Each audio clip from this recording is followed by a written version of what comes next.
Over the years, there had been a strange aura of invincibility around Jake Paul, strange considering we are talking about a former Disney Channel and YouTube star who has been beating up UFC fighters and barely breaking a sweat. But that aura is gone, now that his first career defeat has been dished out by bitter rival, Tommy Fury earlier this year.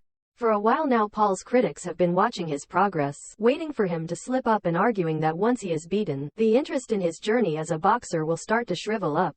While Paul's rivals are now aware he can be beaten, he emerged with credit for his performance against Fury, taking the professional boxer to the final bell and even sending him to the canvas in the 12th round. Ahead of his next fight against former MMA superstar Nate Diaz on Saturday night, Paul is finding that not only are the opportunities continuing to mount up despite a crushing defeat, but that it has helped him level up his game as a fighter. I think the loss was a massive win because it reset a lot of things in my life, Paul told MailSport. It gave me that chip on my shoulder that I had lost beating a bunch of guys and making a bunch of money doing it. You get caught up in this game and you lose that tenacity in the gym. You have to have a strong why to go into the gym. I started to lose that going into the Tommy fight.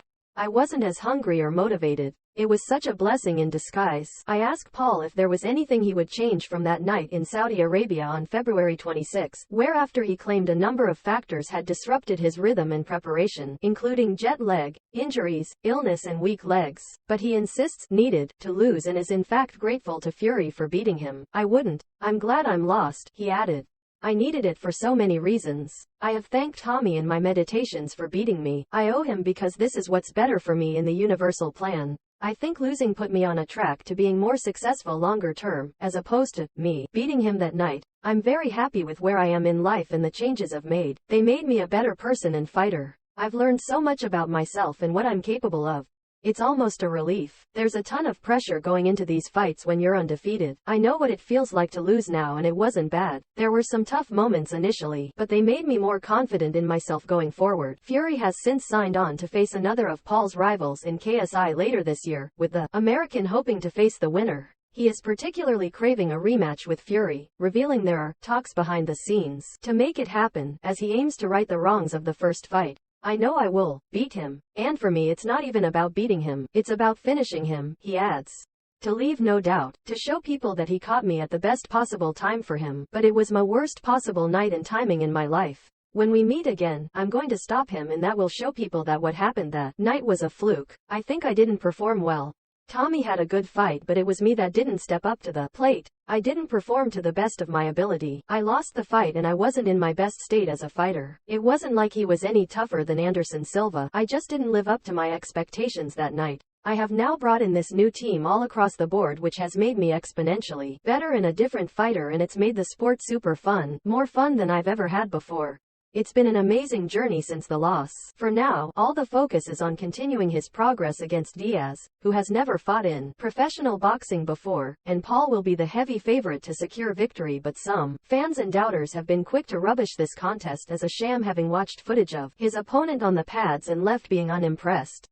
What does Paul have to say to those people? I would say I'm sitting in a $16 million house and sold one of the biggest pay-per-views in the history of the sport, he responds. I'm fighting one of the biggest UFC stars and legends, one of the biggest PPV draws in UFC history in Nate Diaz. This is my biggest gate ever, the highest grossing average ticket price. The traction for this fight is massive. This is still somehow only the start of everything I'm going to accomplish in this sport. It's funny to me that when I go up against these guys, like Tyron Woodley and Anderson Silva, I'm the favorite and it doesn't really make sense to me. It shows that the problem with our culture is no one believes and you have to make them believe. They believe so much they try to discredit me and say crazy things about my fights, like it's rigged. For me, it's a compliment.